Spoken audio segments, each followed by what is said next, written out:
In a world where most people watch movies and then forget about them, these brave heroes join forces to watch them again and then talk about them. Join them in their epic journey as they go back in time, a decade and beyond, to revisit and break down films from a vast array of genres. Do these movies hold up over time? Are they classics? Find out on Retro Movie Roundtable. Starring your hosts, Bryan Frye, Chad Robinson, Devin McKenna, Nathan Lutz, and Russell Guest. Coming now to headphones in your ears. Welcome all you lords, ladies, and knights of the Retro Movie Roundtable, where we watch movies, then talk about them. I am your host, Chad Robinson, and I'm happy to be joined today by my good friend and co-host, Bryan Frye. Bryan, say hello to our fans. Good evening, everybody. How are we doing this evening? I'm doing great. To borrow Russell's lines, I'm very excited. Do you know why I'm excited, Bryan? Because Soderbergh's awesome. That too, but we have a first-time guest, and it's not only a first-time guest, it's a crossover episode. So joining us from the Classic Film Jerks podcast, Mr. Andrew Bloom. Andrew, say hi to everybody. Hi, everybody. It's Andrew Bloom here. How are you guys doing? Very good. Wonderful, man. Thanks for joining us.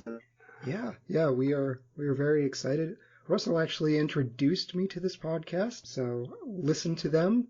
A couple episodes, subscribed, which I definitely recommend you guys do for us too. Not just Classic Film Jerks, but anyone that's listening to this.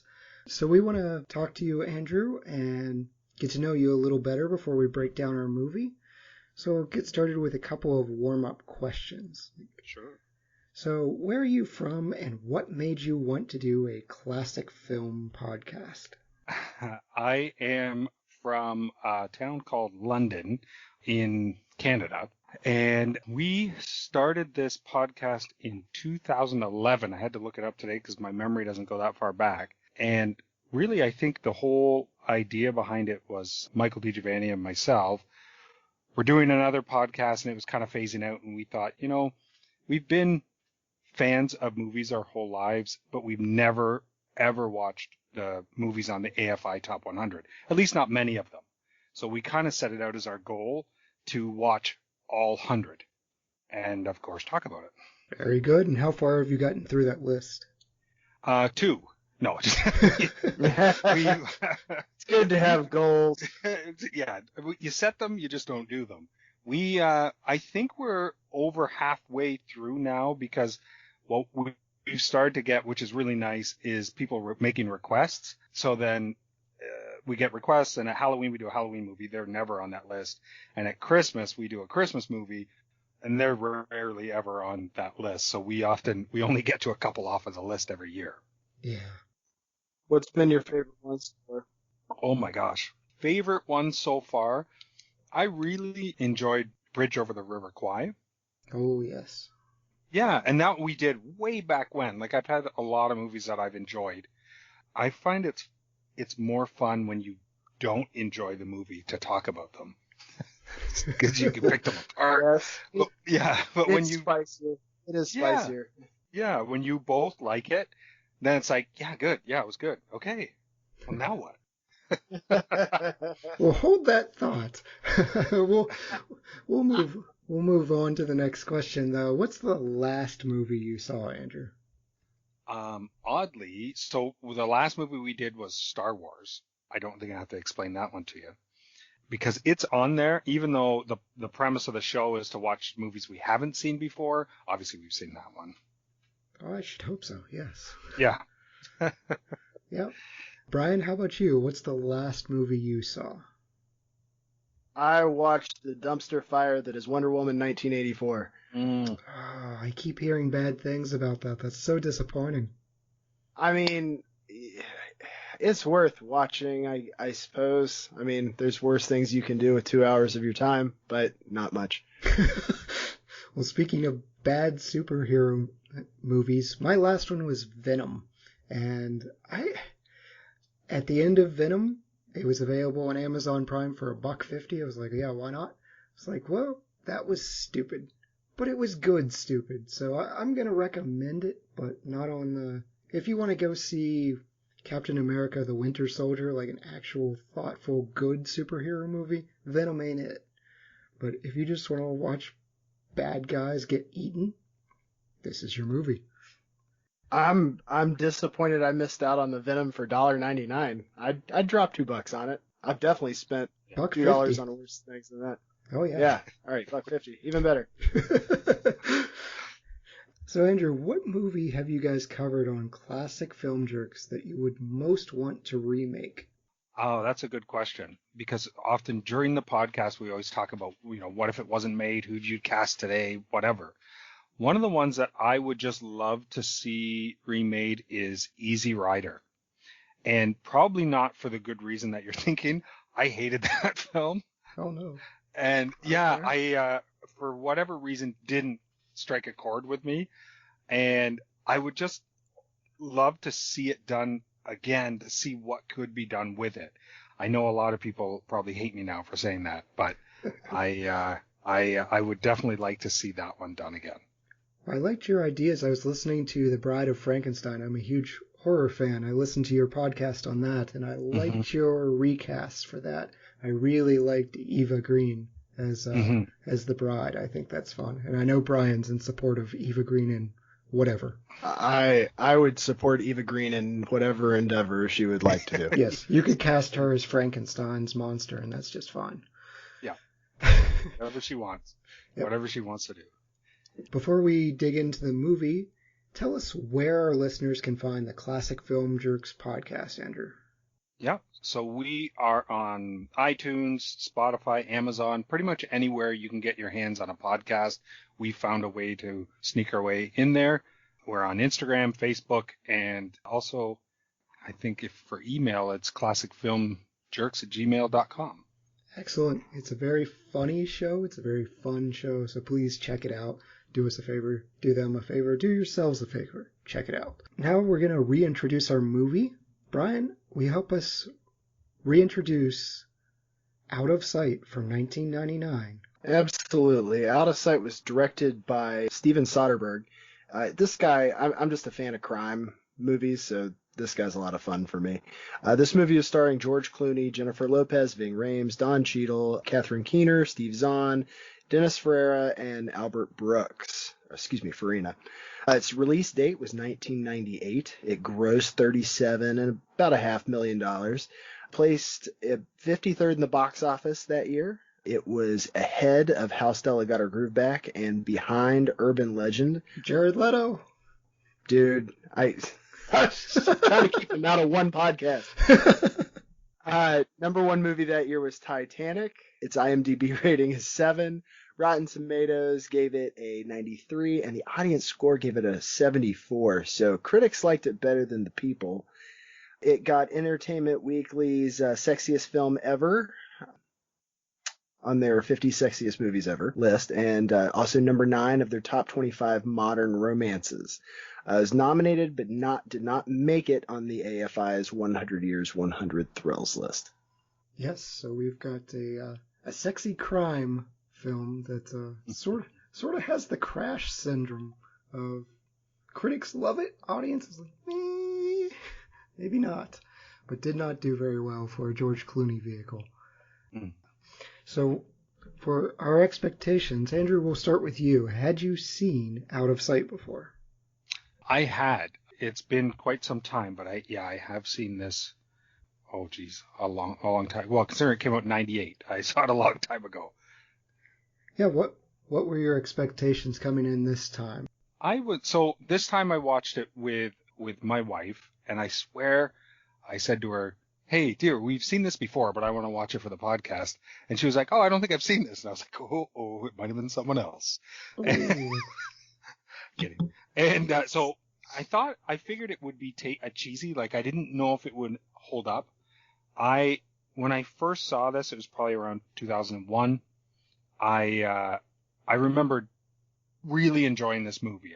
I enjoyed the way it was put together and cut, and I thought this is going to be super cheese, and I'm going to look back and think, oh man, I had really bad taste back then. Oh, okay. Right. Well, Bryan, how about you? Have you seen Out of Sight? I originally had this movie on VHS and ironically never ended up getting it on DVD. So it was one of those ones that I'd kind of forgotten about for a while, but it is something that I had seen, I'd owned at one point in time and just sort of lost touch with it. So I was really excited when it came up to do this podcast because I was like, oh, yeah, that's a good movie. I like that. Okay, all right. And this movie was new to me when we were going through our suggestion list from our guests. Andrew, I looked at this and said, here's a George Clooney movie I haven't seen. I like George Clooney. It seems like he's playing kind of the roguish character that George Clooney is so good at. I'll pick that one. And then I looked at the cast list and said, oh no, this has Jennifer Lopez, and that usually does not go down well with me. Her best movie might be Anaconda. But Money Train. So this was a completely new experience for me. So I look forward to talking to you guys about it because you've seen it. You've had time to kind of digest it and see it again as well. So this will be fun. We're going to take a short advertisement break. After that, I'm going to spoil the movie for you. So if you haven't seen 1998's Out of Sight, check that out first and then come back to us. We'll be back in a second. What happens when two modern film fans go back and rewatch all the old classic films from yesteryear to see if they hold up? You get the Classic Film Jerks podcast. Find the Classic Film Jerks podcast on all the major platforms. And we're back. So as a reminder, I'm about to spoil 1998's Out of Sight. If you haven't seen it, go check it out and come back to us. Career bank robber Jack Foley, who's played by George Clooney, he finally gets caught after his car floods in the parking lot. Imprisoned but not defeated, the smooth-talking Foley manages to escape along with his friends Buddy Bragg, played by Ving Rhames, and sunglasses-wearing Glenn Michaels, played by Steve Zahn. While escaping, Foley and Bragg are confronted by Jennifer Lopez's Karen Cisco, who's a U.S. Marshal. The gang takes Cisco hostage and Foley shares a romantic moment with Cisco in the trunk during the escape. They meet up with Maurice Snoopy Miller, a hardened criminal who happens to know where some very valuable diamonds are stored. Glenn ducks out of the job after Maurice forces him to help him kill a drug dealer, and Cisco escapes. Cisco pursues Foley, but the viewer is left to question whether she's doing so out of a sense of justice or love.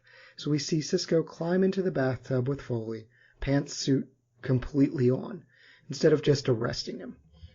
So at the diamond job, things go horribly wrong, and Maurice's gang do what criminals do.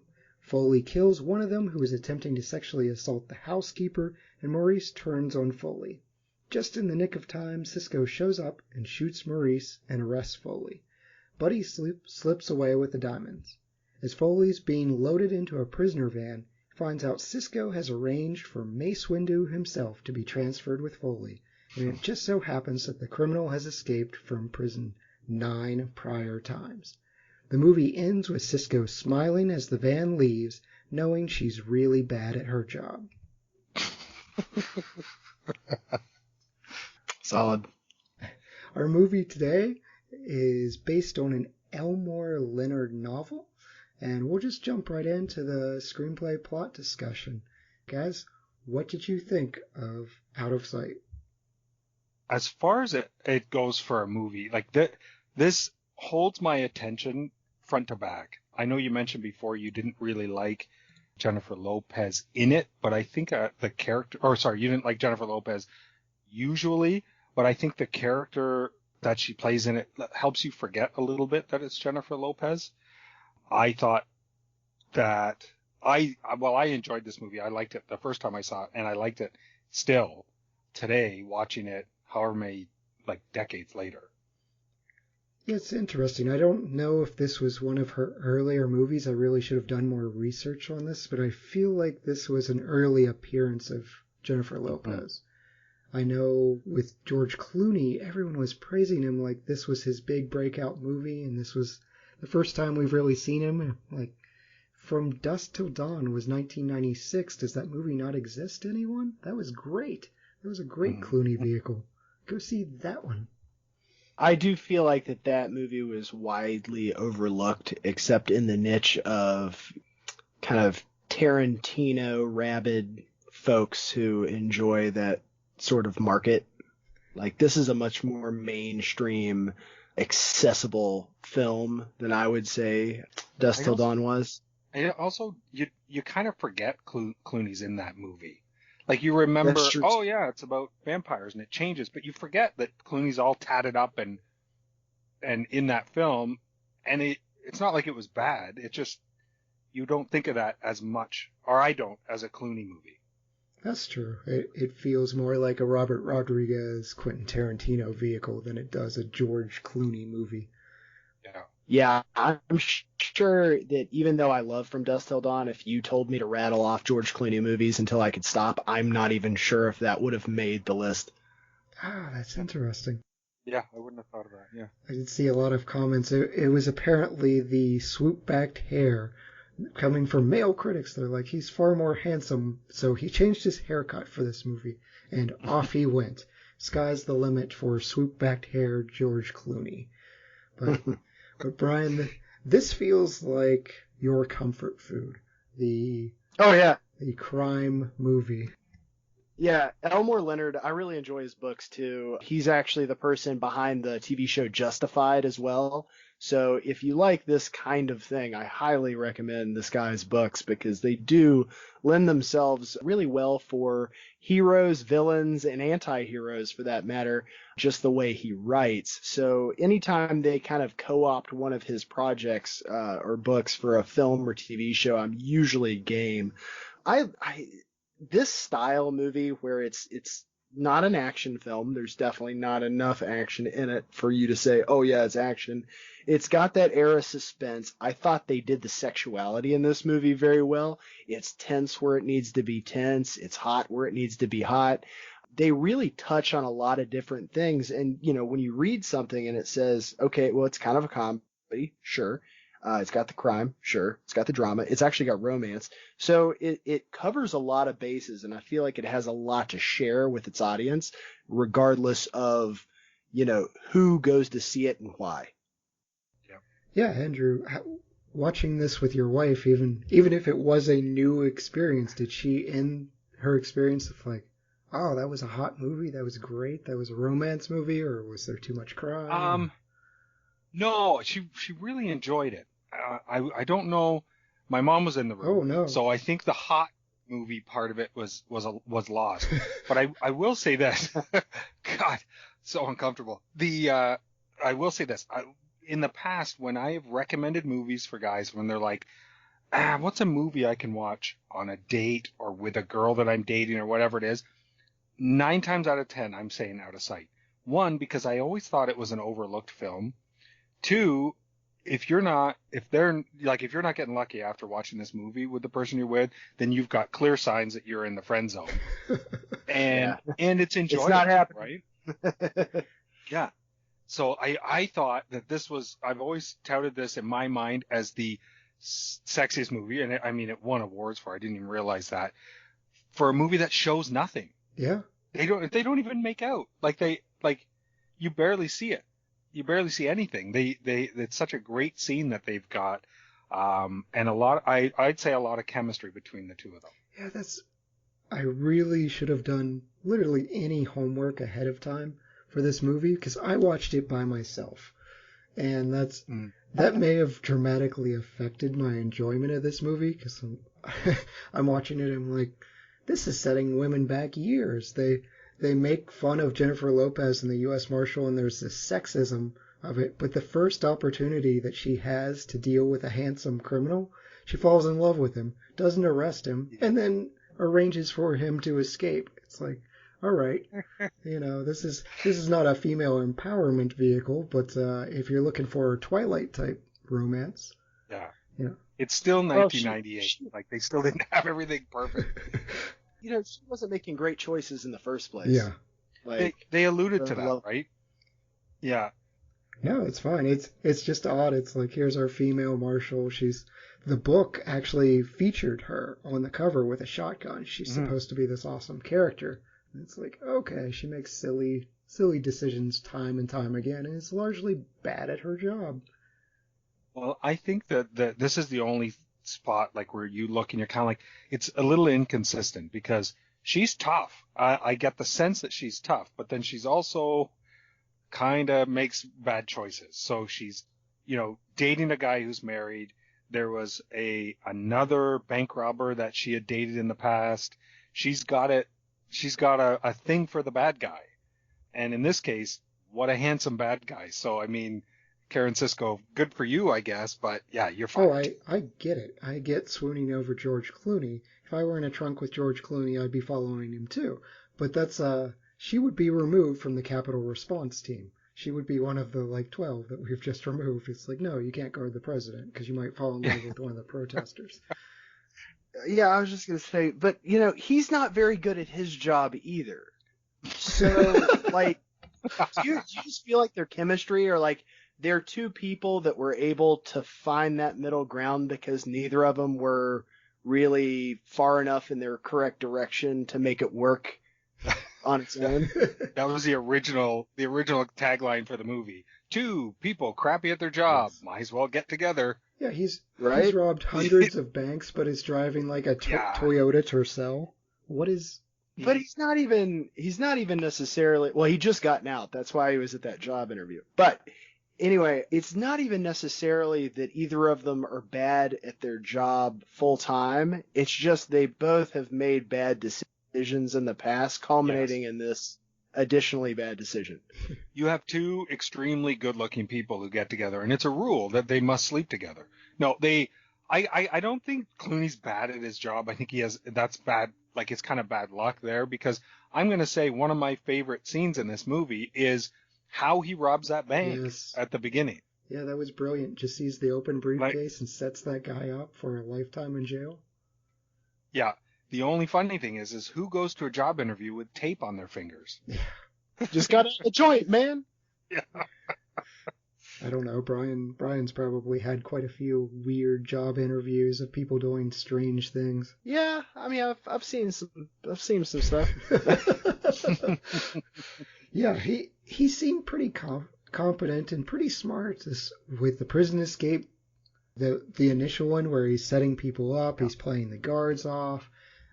Poor Luis Guzmán, doesn't work out for him. That was a weird role for Luis Guzmán, but I don't want to criticize him too much, but the accent was very strange. Yeah, that whole scene was kind of weird, and I don't know if we're going to talk about it later, but that's where it got a little bit silly to me. He's so obsessed with finding Adele Delisi, his former wife. I get it, to get revenge on Jack Foley for what he did, but then he's so obsessed with magic. And then when she's Karen Sisco has him on the ground, puts him in cuffs, and he's going, "Oh no, gotta pee," and you're like, that went from a good kind of scene to a silly scene. Well, this is first billed as a comedy. I mean, the first word that they use for genre here, and Guzmán's character is definitely, that comedic aspect. But here's the thing. Even though Clooney kind of sold him out, her being there wasn't part of the plan, and all that would have really happened is when the guard woke up, they'd know they were gone, which presumably that would have happened during a count overnight anyway. So I thought it was weird that Luis Guzmán just went immediately to George Clooney set me up when he was trying to escape too. He didn't see him come out in the guard's uniform or anything. It just seemed like a weird leap that it was all of a sudden, it must have been Clooney who did it. I never put that together. Maybe? Yeah. I don't know. Yeah, well, that's funny. Yeah, if the guard had sold him out, then wouldn't they have changed their plan? I don't know. I don't know how he made the leap to, obviously it was George Clooney. The only thing is if he found out that Clooney also escaped and when he told him he wasn't going to or something. That's the only thing I can think is that, he saw in the paper. But yeah, that was a bit of a plot hole. One thing I wanted to ask, so I watched it with my wife, and one of the early scenes, obviously, he breaks out of jail and he's in the trunk with Jennifer Lopez. He decides, this girl's hot, I'm going to kidnap her.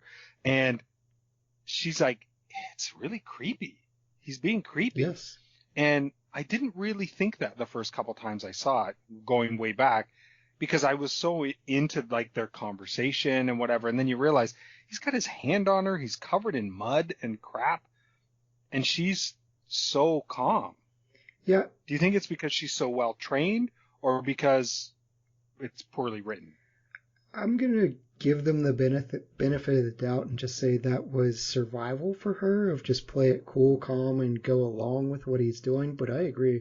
It was creepy. Like, these lines do not work unless you look like George Clooney. And then you can say practically anything you want. You know, if I'm doing that, it's not going to work. You're going to get slapped. Yeah. Or worse, shot. Yeah, She didn't even know what the thing is, it's not like she looked and went, "Hey, George Clooney, you're really good oh God, you're capturing me."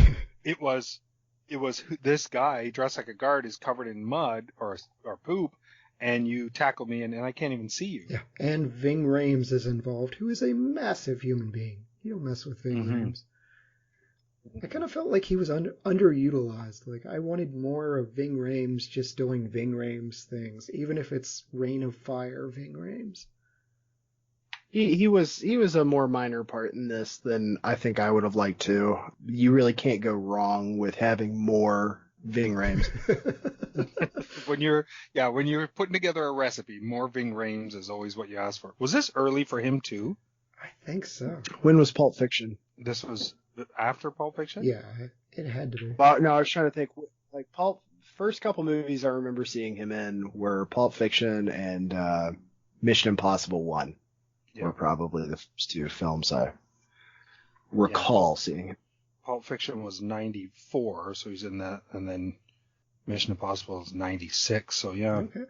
Yeah, so It was like the decade of Ving Rhames, or at least the beginning. Yeah, he was. I mean, he was huge. He really was. Oh, he was in Bringing Out the Dead. I forgot about that. Okay. I liked. I mean, his character. I think because his character was so likable, if they used him more, it would have taken away from George Clooney. That's fair. Yeah. Yeah, I'm okay with that. Yeah. As far as we'll go into the cast, we've been talking about him a lot, but Sandra Bullock was originally cast as Cisco. But Soderbergh didn't like how it played out. He said Clooney and Sandra Bullock had good chemistry, but it didn't feel like the novel's chemistry. They actually wound up cast together, Clooney and Bullock, in Interstellar. So they were a couple then, had the chemistry. Elmore himself envisioned Jack Nicholson or Sean Connery as Jack Foley. So I'll put that one out there. How do you guys feel about Jack Nicholson or Sean Connery here? Elmore Leonard's like, salt and pepper's here. I really don't like those choices. But maybe if you asked me before I saw it and I knew what the character was, like if you just described, handsome rogue, jewel thief, blah blah blah. But I mean, I just feel I feel like the casting that they ended up with was spot on. Sean Connery at this point, like The Rock was somewhere around this time, maybe a little earlier, so that's what he looked like. Yeah, I don't want to see. Oh, he was a thief in Entrapment. That was like 99. Yeah, I don't want to see Sean Connery at that point in his career in a trunk with Jennifer Lopez uttering the lines that George Clooney was. It's like, you're her dad. That's creepy. That's why Roger Moore quit being Bond, because there was one of the Bond girls was younger than his daughter, and he's just like, no, this is not working for me anymore. Right? Yeah. I just want to get her a coat, man. Let me just help you out. What's this young girl doing out here without a coat? The other thing is, like, the way, and maybe I'm just in love with this role, but the way that Clooney delivers those lines, I don't see either of those actors stumbling over things. Like, he seems nervous and twitchy and kind of like talking about old films and stuff. And I think he does such a good job at that, at being confident, but, a little bit odd in that situation. And he had just broken out of jail. I mean, it's like his adrenaline is jacked, and we've already discussed that neither of them make good decisions. So he jumps in the trunk with a beautiful U.S. Marshal, or whatever she was. Yeah, she was anyway, yeah. So I mean, I'm sure that's the smoothest of criminals can falter a bit when your heart's beating a mile a minute. I mean, you've got cop cars passing you on the road. You can hear the sirens. You're like, ah. So but that's what he's good at. He was good at that. Yeah, I agree with you. I don't think Connery's smoothness from Entrapment, and really Entrapment's a very similar movie to this in a lot of ways, being an older gentleman with a younger woman, but he doesn't stumble over anything in that movie. Yeah. Like there's not, it's just that I'm playing chess, you're playing checkers. I'm one step ahead. I've already thought this out. It's almost magic. I'm so good at this. And that's not who this character was. Yeah. I feel like this was kind of a precursor to Oh Brother, Where Art Thou? That Jack Foley was kind of a template for the character George Clooney would play in later. It's a very similar film in some aspects, and Clooney nails that one too. We did a podcast of Oh Brother, Where Art Thou? That's a movie I hadn't seen, and I was really blown away. I enjoyed it quite a bit. Yeah, you just need him to get in the trunk and be like, we're in a tight spot. Yes. I needed him to find some Dapper Dan or something. Yeah. But I mean, Clooney really was getting hit with this role a lot after this. I mean, all right, so let's take starting at Dusk Till Dawn. You got Out of Sight, you got Ocean's 11, you've got The American. I feel like he definitely gets these, not... what do they call it? Is it the villain with a heart of gold? Anti-hero? It's the bad guy with angel wings. I don't know. I mean, you even look at Ocean's 11, and you're never rooting against George Clooney as the bad guy. Yeah. Yeah, because they're worse guys, the casino owners. They beat up someone. Yeah. So, anyway. Yeah, you never bet against Clooney. I think is the fair thing. And you, for whatever reason, you can relate to him, even though he's, super handsome, and whatever role he's playing, he's a bank robber, he's this, he's tattooed, he's doing what, doesn't matter. I relate to that guy really easily.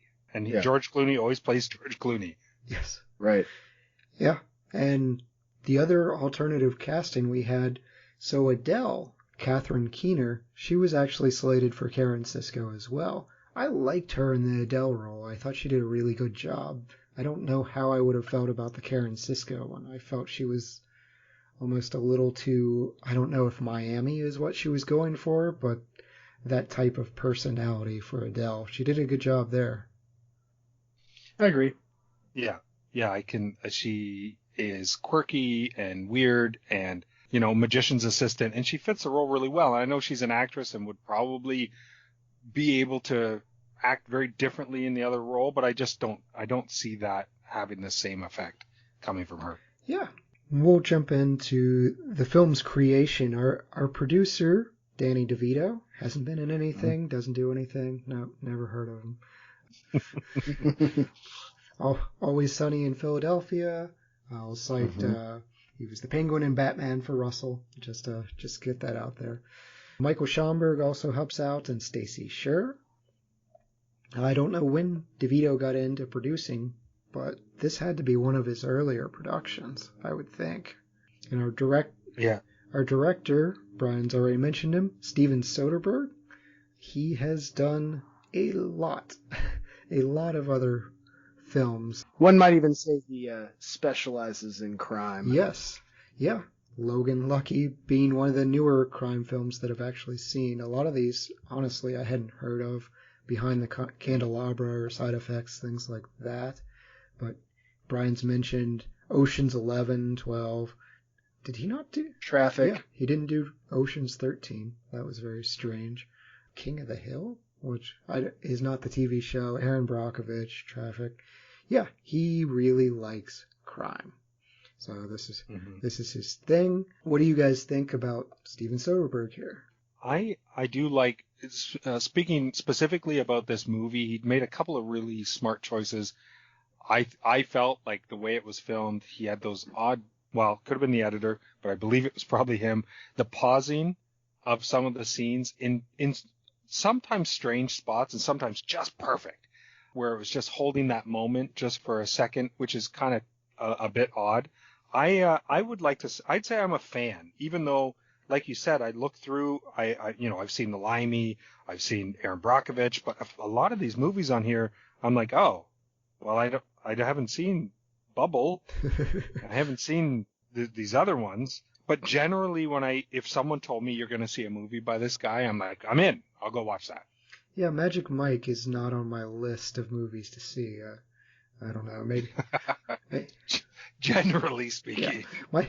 Yeah, it seems out of genre for him, but maybe that's the sexiness of the films that he wants to get in. One of his early films is called Sex, Lies, and Videotape, so he may be injecting that with things like Full Frontal and Eros. Bryan, you mentioned you're a fan. Give you a minute to talk about. I am. I'm just wondering. I had a thought while you were talking about the pauses.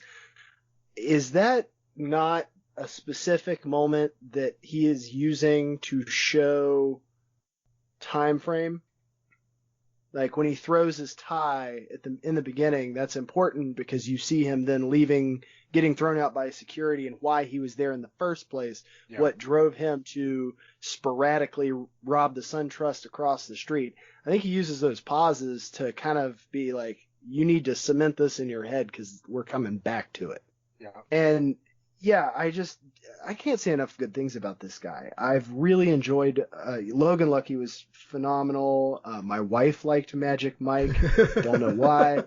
I even enjoyed Haywire, which was by and large not a well-liked movie. So even his quote unquote failures are still an enjoyable watch.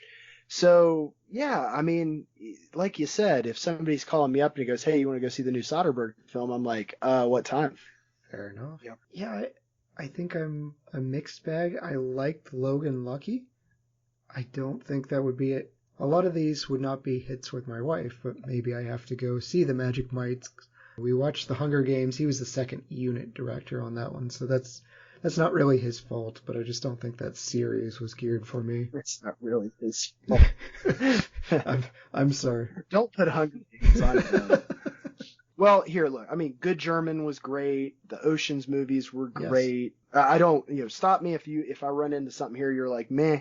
But Contagion I enjoyed. Solaris was enjoyable. Yep. Traffic, Aaron Brockovich. Sex, Lies, and Videotape was also good. And, there's probably a third of the ones on the list here that I haven't seen either, so I can't, swear to everything he's ever done. One thing I was going to mention is that going back from, 1985, say 1989, Sex, Lies, Videotapes, all the way to, The Laundromat, which apparently is supposed to be pretty good. Haven't seen it. He's still relevant. He has ups and downs like everybody, but it's not like some people who have a really good early career, maybe have one or two good movies and then just release crap afterwards. I think he's put enough good out in the world that he can be hailed as a good director. Sure. So he's not M. Night Shyamalan. Can we call him the American Guy Ritchie? I think that's fair. I would say That's fair. I don't know if I would say I like him better than. No, I meant I like Guy Ritchie, but I feel like he's lost step a little bit. I'm not 100%. I'm uncomfortable saying that because I just love his stuff, but I don't know if he's holding it up still. And I feel like Soderbergh is. Yeah, I watched this movie, and at the end of it, my first thought was, did this film really need to be 123 minutes? Like, it was one of those things. So we just did JFK, where it's like 3.5 hours long. So maybe I'm a little testy about length of movies. We've watched Amadeus was a very long one as well. So I'm like, why could this not be a more concise, maybe 100 minutes, maybe 115, something. But there had to be some scenes here. It just felt indulgent. It felt like, I don't want to throw Quentin Tarantino in here, but he's got properties of Tarantino. I'll agree with that. Mm-hmm. Yeah. Yeah, he does dwell on some of the conversations, which some of them I really enjoyed. I wanted more Glenn. I like Glenn. He's the guy I associate with. He's got the goofy glasses. He doesn't really want to be involved in the crime. He just wants to be there in the car. And I'm up for that. I identify with that. Just hang out with the guys, whatever. Oh, you want me to kill someone? Yeah, I'm out. Yeah, I'll see you later. What's this, a saw? I'm leaving. If I see a saw come out of a bag or a hatchet, okay, guys, party's over. I'm going home. I didn't feel the time in this movie as much. Like I didn't feel like it was dragging too much. It is paced. It is deliberate in a lot of spots. Could it be trimmed up? Likely. But I think sometimes there's a good pacing to things. Like the whole scene with Karen Sisko and Jack Foley in the in the hotel, that needed to be long. That needed to be slow because it paints a picture for you. And I think maybe, like you're saying, you watch this by yourself, maybe that's giving enough time so you can snuggle up. I think I have to give this another shot with my wife, or I don't know why I just added or there. I have no other options. My wife, oh God, my wife or my cats, which is not a good option. But yeah, I do some of those longer scenes. I looked at the bathtub scene and I'm just like, this probably could have been done differently. So I criticize him there. What? Maybe Jennifer Lopez had a clause of, hey, I'm not taking off any clothes. Doesn't have to be naked, but like getting in the bathtub with the pantsuit on. Like, what is this decision? What are you doing here? She had a gun on him, just slowly creeps in, checking him out while he's bathing, and then just into the bathtub. You can't explain dreams, man. I guess. And, I think he almost remained too faithful. Maybe it was a clause with Elmore's novel. But why have your big bad guy have the nickname of Snoopy? I mean, just change it. Maurice Miller, don't have him be Snoopy. Have him be anything else that doesn't conjure a pet beagle. Do you guys ever get... I know they kind of make fun of this a little bit when they did the skit where Don Cheadle was Captain Planet, but I have a hard time with Don Cheadle as a bad guy. Yes. I have a really... maybe it's just too much, War Machine love. I don't... He's a funny guy. He can do serious. I'm not trying to make it out like that. It's just his... Yeah, he has an honest face. Yeah, I think that's what it is. It doesn't look like he could be doing... Now, like Snoop in this, he's a bad guy. Like we're not joking around. Like he does things. But yeah, sometimes when you look at him, you're like, you get taken out of it a little bit because he doesn't look like a bad guy. Yeah, I think that's going to be tough for most people that are coming into this movie now because, like Bryan said, we know him as War Machine. My first introduction to him was Hotel Rwanda. And again, he's not playing a bad guy. He is doing his best to preserve people from being slaughtered. So that was such a strange and bad, honestly, casting choice for me. Because he was trying his hardest. He's doing the best he can, but I don't buy it. Yeah, I think I think you're hitting it on the head, though. This is a matter of timing. This is 1998. Don Cheadle, not really that well known at this point. He delivers some great lines in this one. Like, I love, come on, Glenn, if I say this is my car, this is my car. You get yourself another one. And I'm like, that is great, the way he delivers that. And it's also, I think, so I'm going back a little, maybe a little bit on what I say. He doesn't look like a villain. However, he's also supposed to be seen as a joke through Jack Foley's eyes. Because no one would be that tough to a real bad guy. Like, Jack Foley doesn't use guns, he doesn't do whatever. He's so cool that he's like, this is a terrible shakedown, you're an idiot, calls him Snoop, does whatever. Like, he's not afraid of this guy. So he knows something we don't about this bad guy, that he's not afraid of him. Well, let me say something else on that. But I think it's also fair to assume that as somebody who plays the confidence game the way that George Clooney's character does, wouldn't you say that the only way to deal with someone like that is to be tough to them, because these are guys who can smell weakness, and if you give them a hint of that in any way of fear, then you might as well just shoot yourself in the head. Yep, you're totally right. I think they do a great job with that. I think I like Don Cheadle's lines, but you're right. Now how you know him, you're kind of like, I wish it was someone that we didn't know. Yeah, I agree. And that may come up a little bit later. As far as the cinematography in this movie, honestly, nothing really stood out to me. You guys are talking about the pause cuts, which I think is something that it went above my head when I watched this. But I didn't notice anything out of the ordinary or really cinegraphic. No. Completely butchered that word. It's pretty straightforward. There were a couple scenes which I think were reserved for the quote-unquote love scene. I thought that was filmed well. I thought they did a good job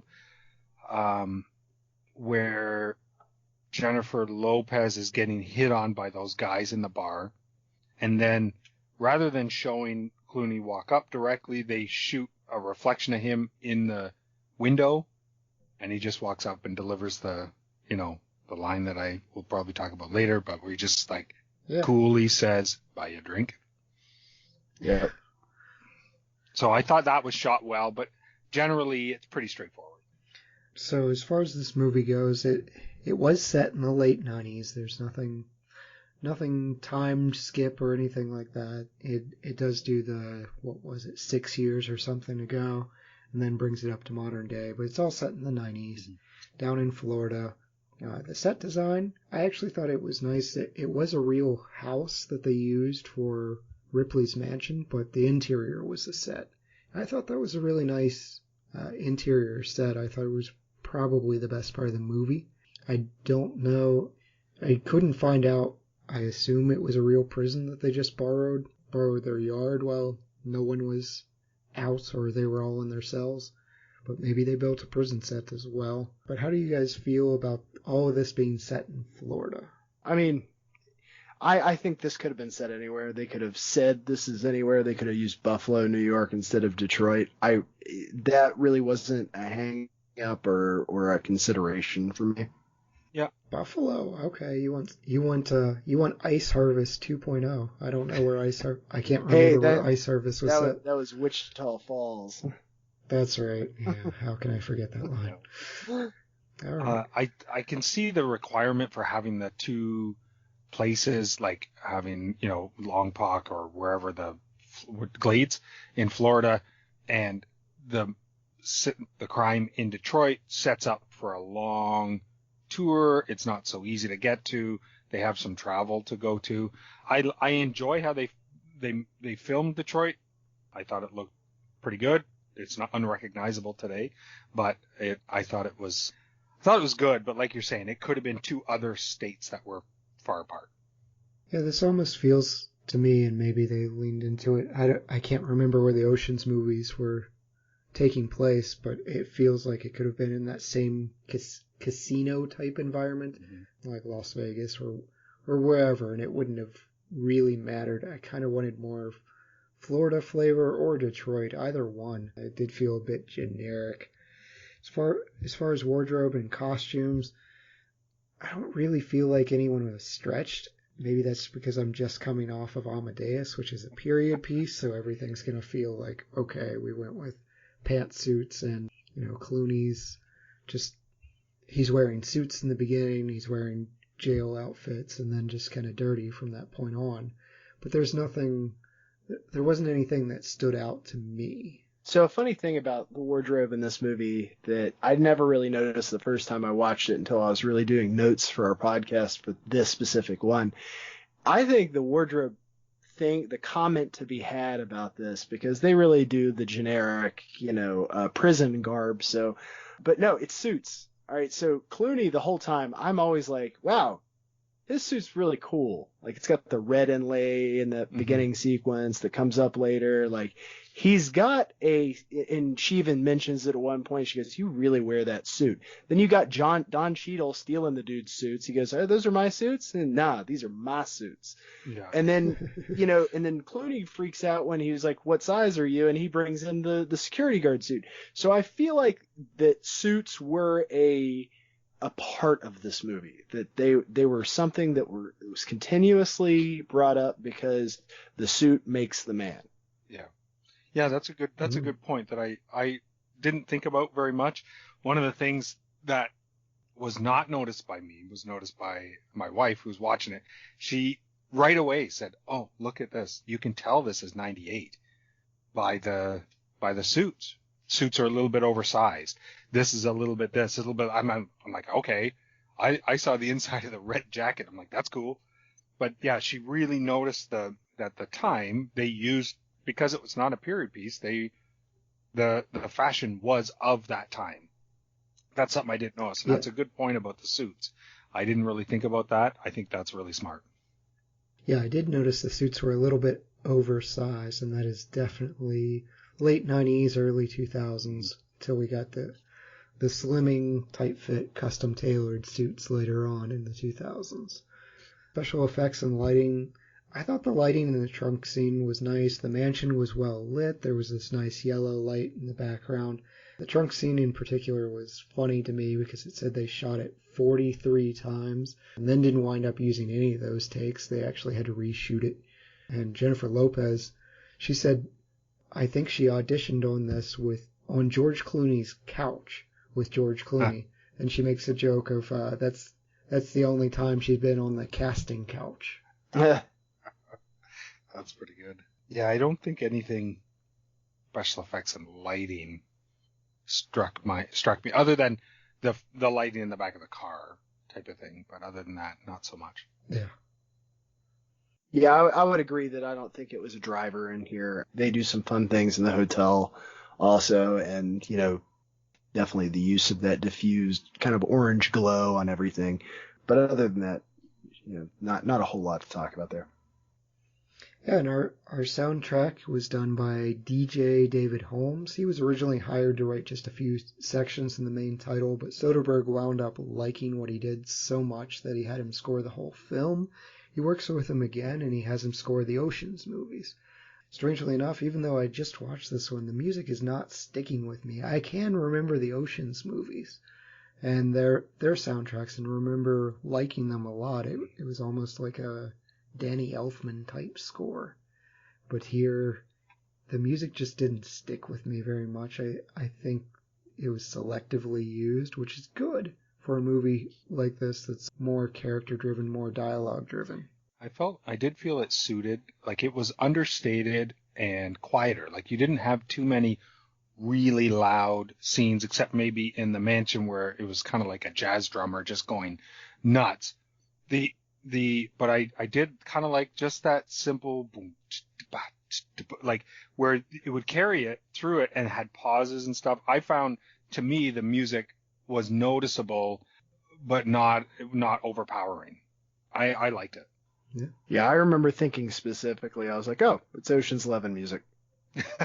Like, I didn't look that up either. I was just watching the movie and I was like, okay, so Ocean's 11 music. Yeah. Well, look at Klaus Badelt takes Gladiator and makes it into Pirates of the Caribbean. Right. And it's a far more famous tune now. It's like, oh, I know this from Gladiator. You're cheating, but now it's the Pirates theme. So it's time for our favorite part of the show. Are you guys ready to hand out some movie superlatives? Let's do it. Right. Excellent. We'll start with Andrew, our MVP, director, actor, supporting actor, whatever. You can go outside the box. Who is your MVP of Out of Sight? I gotta stick with Clooney on this one. I know that's an easy choice. I thought about Steve Zahn because his character is not in it very much. I love Glenn. Glenn's kind of a funny thing, but if I'm handing out MVP, Clooney really carries this thing. Yeah, that's a great choice, and I will not penalize you for the obvious one. Bryan, how about you? Who's your MVP? I went with the director, Steven Soderbergh, on this one, just because I like his style. Yes, you make crime movies, you'll be his MVP. I'm going with Clooney too. It had to be Clooney. His charm and charisma make this movie work. You put someone in like Jack Nicholson, I think it's a weirdly different movie that changes the tone altogether. We'll go to Best Supporting Actor. Andrew? Ving Rhames with Buddy Bragg. He is understated and underutilized, but I gotta say that makes me think you just want to see more. So that can't be it. That's never a bad thing. So I gotta give it to Ving Rhames. I think we both agreed. More Ving Rhames is never a bad thing. All right, Bryan, who's your Best Supporting Actor? I also have Ving Rhames. I think that he's the clear choice on this, and I just really enjoy him in movies. Okay, well, I'm going to upset this by going with Steve Zahn. I really like Glenn Michaels. I wanted more of him. I agree, more Ving Rhames, but I wanted more Glenn. He's just squirrely and funny, and not having the heart for the type of jobs that he keeps finding himself in. I had a lot of fun with him, and the stupid glasses. This is early for him, too, isn't it? I would not have done this if I wasn't really high right now. I just had to go over there and smoke a joint and Yes. Yeah, that's not a bad choice at all. He's good. On to our hidden gem. Andrew, who's your hidden gem? Am I allowed to pick two?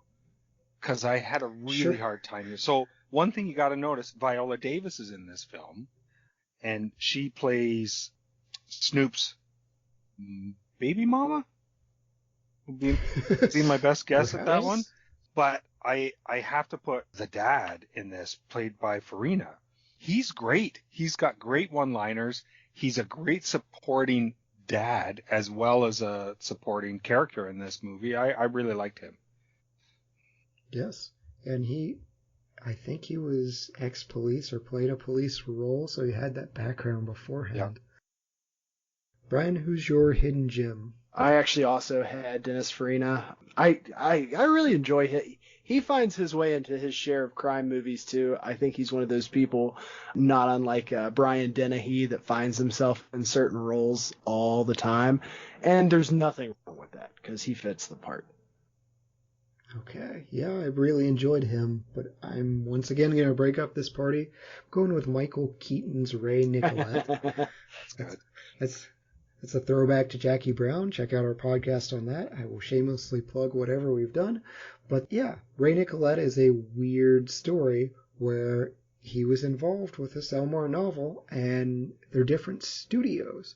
Michael Keaton did this role for free, and I think that's really cool. It's cool that they brought Ray in for this brief part, and Quentin Tarantino insisted, even though they were different studios, let them have it. Let them have this character and just let him be in this movie. So cool throwback to a Quentin Tarantino movie of Jackie Brown. Very hidden Jimmy. Yes. As far as a recast, you're going to replace one cast member. Andrew, who are you replacing? I'm going to move Luis Guzmán out of this one, I think. This was a weird role for him. Yeah, I think of him in Waiting. Yeah, you don't mix Mexican and continental. What's wrong with you? I taught you better than that. The thing is, I didn't have I don't really have a choice to replace him. I just wanted somebody else to play that character. Yeah, he does a very strange, effeminate character. I don't understand what accent he was going for there. At a certain point, I just assume he talks like that. I kind of thought maybe. You think that? That's not his real voice. He's done other things. He's just a silly guy. What can I say? Yeah, that's fair. So no one to replace. Just replace him with. Just find someone on the street. You know what? I'm gonna harken back to a Bryan Frye movie. I'm getting Val Kilmer to do this. There you go. All right, Bryan, who are you recasting? So I was recasting Don Cheadle. I went a different direction with this, but it scratches a lot of itches I have, so I'm going to explain why. Instead of Don Cheadle, I would have had Michael Clark Duncan. Because one, can't see Michael Clark Duncan as an ex-boxer. 2, it would add to the comic relief they're already trying to pull from Cheadle's character anyway, with how they call him Snoopy because, he used to be this prize fighter and now he throws fights. And to see a guy like Michael Clark Duncan throw a fight, I think would be even more obvious than Don Cheadle doing it. And 3rd, tell me you guys have not fantasized about a movie where Michael Clark Duncan doesn't stand off against Ving Rhames. Yes. So I just feel like that would fit the best in terms of like scratching a lot of itches. And Chad, just for you, because you're not a J-Lo fan, I was scratching my head during the beginning of this podcast trying to think of who I would cast over her, and I think it would be awesome to have Gillian Anderson. You know what? Somewhere Russell's ears just perked up, and Russell really doesn't like Jennifer Lopez, and he really likes Gillian Anderson. So yeah, somewhere Russell is about to call in and be like, yes, do that. But yeah, it's strange because I wanted Michael Clark Duncan in this movie too. Like, somehow this movie is missing him. I don't know why, but yes, yeah, I'm for that. I'm also picking on Don Cheadle here. Great actor.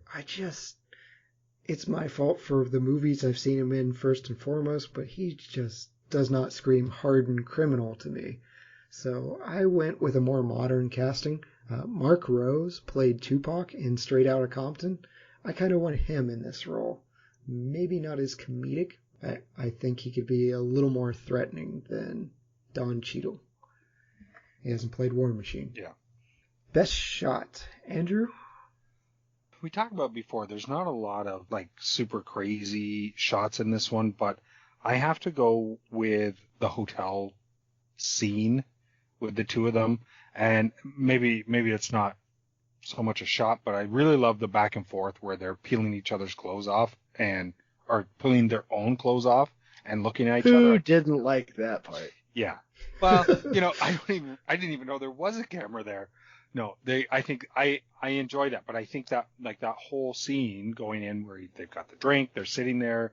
I did find it a little bit odd. They were sitting so close together having that drink, and then they would show a 3/4 shot from behind Lopez showing Clooney, and it looked like they were 4 feet apart, and then they would turn. I don't know if they were editing them to make it look like they were sitting almost touching heads, but that was my favorite. Very nice. How about you, Bryan? As a one-off, if I could just say that the thing that reminds me of this movie the most is the two of them with their heads that close together with the snow falling in the background and the lighting of that shot. I think that is the quintessential, like, specific screenshot of what this movie is. Okay. Yeah, I like that. That could be a cover. It'd be an odd cover as far as the guns and everything else goes. Someone's going to go, oh, cool. Jennifer Lopez, George Clooney romance movie. Oh. This didn't. Maybe the guy's happy and the girl's like, eh. For me, it was the diamond robbery shot with Snoopy pointing his gun at Foley. The nice yellow-orange background lighting of the mansion. It's a good hallway shot, but shows a lot of the stairwell and everything else in the mansion. I just thought that was a really well-lit, well-framed shot. So I like that scene a lot. As far as best scene in the movie, Andrew, what was your favorite plot point or acting? Oh, geez. We talked about that a lot. I have a scene that I think is probably overlooked a lot in this film, but it's Ving Rhames and George Clooney in the hotel right after this has happened. He's kind of he's looking through her wallet, and Ving Rhames chucks him a beer. And he misses, and it flies out the window. He's just like, Jack! Like, he misses it. And I don't know why, but I just love that scene. It should not be on anyone's top favorite scene of this movie, but I just love it. So I had to put that one. Yeah. No, you're allowed. Yeah, that was a fun scene. I wanted more of that with Ving Rhames because he can be very funny. Bryan, yes, what's your best scene? I'm taking you back to the hotel sequence again, and it's really they intersplice them talking to each other in the hotel bar with them talking to each other and maybe a little bit more than talking to each other inside the hotel room. So specifically before they do, I'll show you mine if you show me yours, back and forth, but really just as they're talking, how the dialogue continues and is seamless, but it shoots back to them being in the bar alone, in the bar alone, in the bar alone. And I really love how that was done. Yeah, that's great. Yeah. Yeah, that might be a point to Soderbergh's editing and cutting. That was good. For me, we talked about it earlier, but I really like the first bank robbery. I thought it was a great setup. It shows you that Foley's clever, he's suave, he knows how the bait in banks work, so it's establishing that career criminal. I still don't get the car choice at the end, but everything set up, the poor guy with the briefcase open, the teller, I just loved everything about it. It's like, okay, this is George Clooney being George Clooney, who is very, very smooth. Agreed. Yep, love it. Best wardrobe and makeup moment. Andrew? This is kind of a tough one for this movie, I think. But I'm going to say, well, two things that I've heard. One, I heard Clooney doesn't wear makeup in movies because he doesn't have to. Really? Yeah. Now, you might need to research that a little bit, but I read that and I'm like, what a jerk. And right, that's really unfair. And I love his suit. You are pretty. Yeah, he's very pretty. I like his suit with that red on the inside. I don't know why, but it just. I did too. I was sitting there thinking, like, man, I wish he'd still get stuff like that. I'm sure you can. I'm sure you can, but it wouldn't. I just wouldn't be able to wear it like he does, I guess. Yeah. Yeah, Bryan, is that what you're going with as well? Your best wardrobe, the red suit? I just want to say suits in general. I think that one of the quotes that is underratedly really important to this film is "You really wear that suit." For me, I'm gonna flip this on its head and gonna be a dog with a bone here, but I'm gonna make this the worst wardrobe moment, and it's not for a lecherous reason, but the pantsuit in the bathtub scene just struck me as the oddest decision. Just show, like, clothes hitting the floor or something, and then you could just have her back if that's a concern, but it bothered me, and maybe I just associate pantsuits with Hillary Clinton, but it just made that so much less sexy. Well, the pantsuit is what ruined it. I thought you meant it ruined it because she got in the tub with it. That would ruin. No, well, it is. It is. She got in the tub with a pantsuit. I'm like, this is supposed to be sexy, but I've got Hillary Clinton stuck in my head. And I felt it was sexy, the fact that she didn't care about her suit, which is probably expensive, because all she cared about was getting in that tub with Mr. George Clooney. So, but she will care. She will care when she'll care later. She'll be like, what was I doing? It wasn't even that good.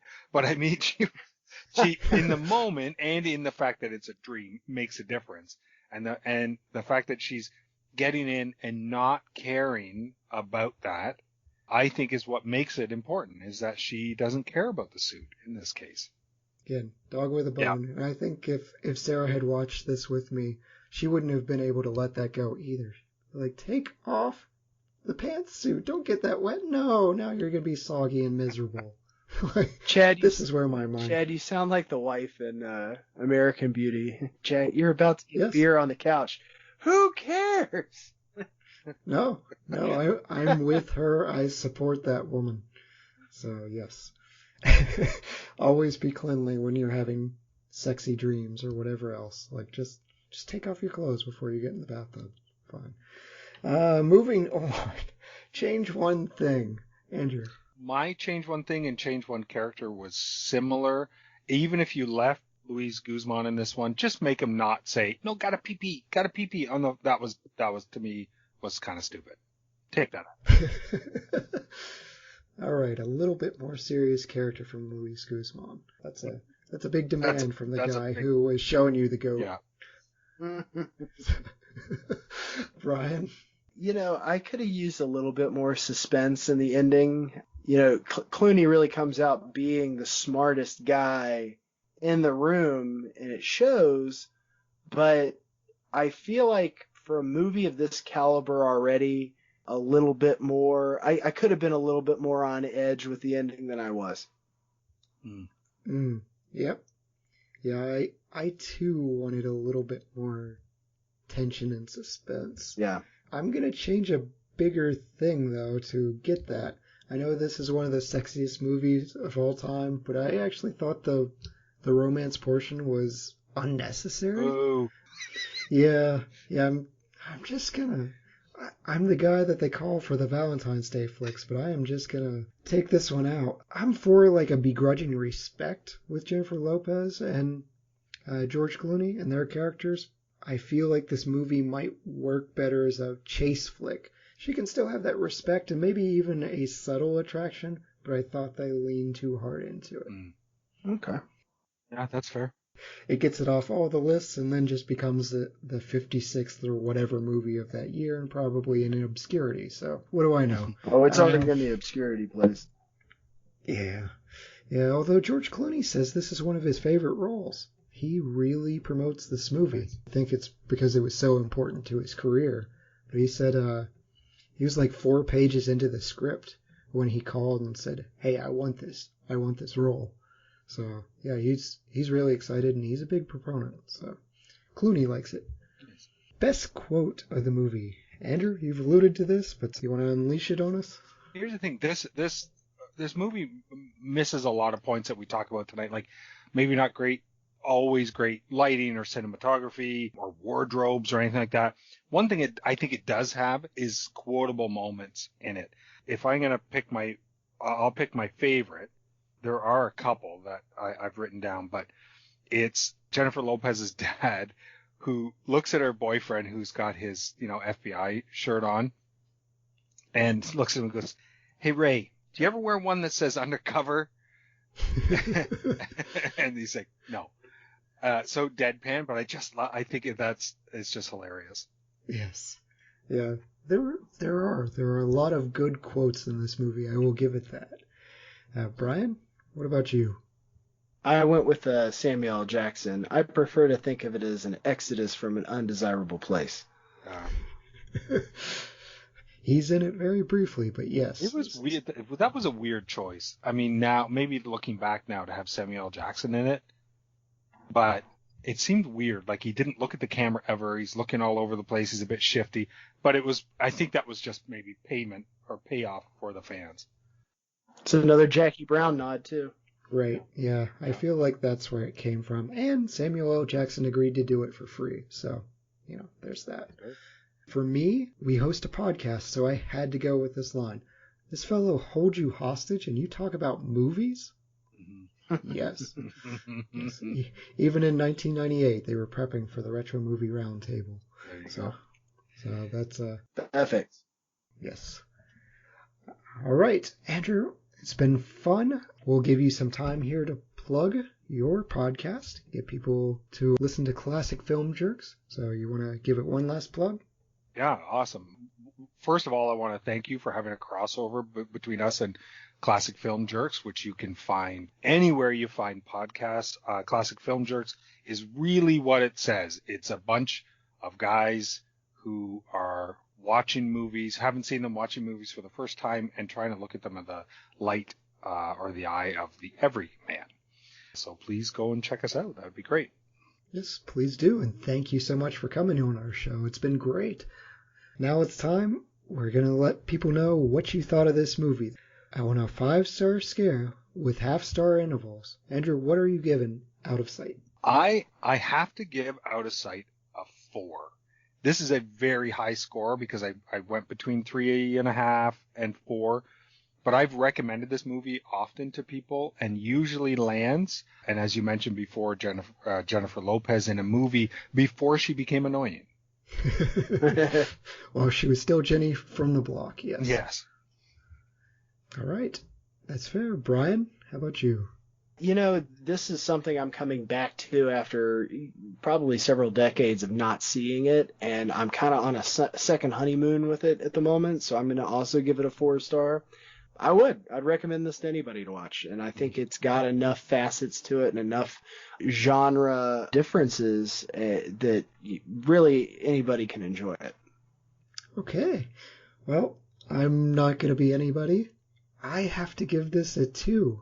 And ouch. I think I have to go back and watch this with my wife.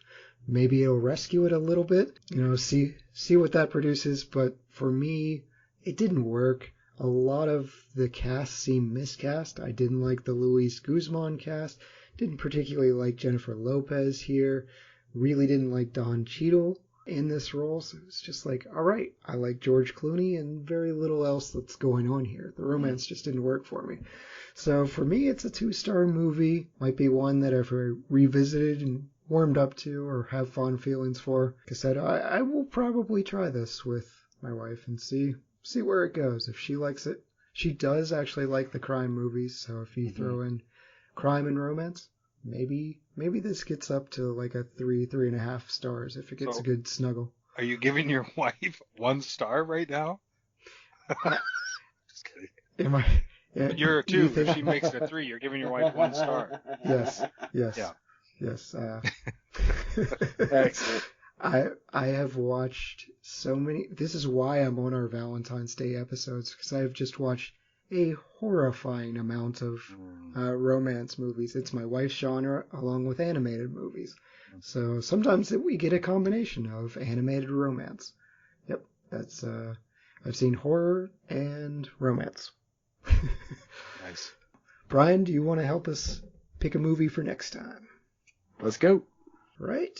We have, for option number 1, from 1993, Meteor Man. A high school teacher from a troubled inner-city Washington, D.C. neighborhood becomes a superpowered hero and takes on the gang that has been terrorizing his streets. Option 2 is Blank Man from 1994. A simpleton inventor becomes a superhero with a bulletproof costume and a low budget. Option 3, Steel. 1997, a scientist for the military turns himself into a cartoon-like superhero when a version of one of his own weapons is being used against enemies. So we've got a low-budget superhero theme for next week. Bryan, what are we going to talk about? All right, Chad, I think I'll pick Blank Man on that one. It is really, really funny. All right. Yeah, I saw this at a slumber party in 1995. It's one of those things that just sticks out to me. Sounds about right. Yes, yeah, I was 10, 11 years old, so it has been a good amount of time. I'm not going to tell you how much. I guess you can add.